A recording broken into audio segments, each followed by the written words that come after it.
Hein. Justement, Raphaël Pitti, par rapport à ce qu'on vient d'entendre, ces deux associations qui en appellent au Conseil d'État pour que soient mieux encadrés les choix faits en ce moment dans les services de réanimation, vous nous dites que vous n'avez pas été confronté, pas plus, j'ai envie de dire, que d'habitude, à des choix auxquels vous êtes confronté en temps normal.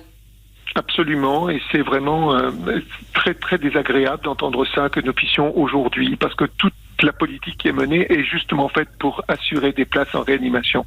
En avoir ouvert de supplémentaires, c'est-à-dire que nous avons transformé les unités de soins continus en services de réanimation, nous avons transformé la salle de réveil en service de réanimation, en mobilisant tous les respirateurs qu'il était possible. Il y a eu les renforts, comme moi par exemple, de réanimateurs qui sont venus renforcer les équipes puisqu'il y avait davantage de lits de réanimation, ainsi que des infirmiers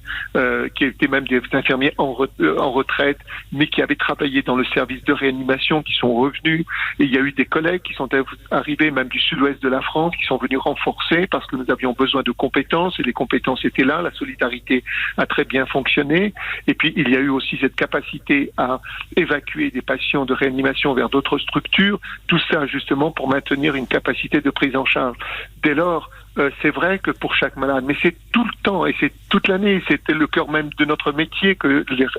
d'avoir justement à prendre la décision de savoir si ce malade pouvait bénéficier ou pas des techniques de réanimation qui sont des techniques extrêmement lourdes, qui sont des techniques agressives, et savoir si le patient pouvait ou pas bénéficier de ces techniques, c'est-à-dire est-ce qu'il y avait encore ou pas pour lui une espérance thérapeutique à le prendre en charge.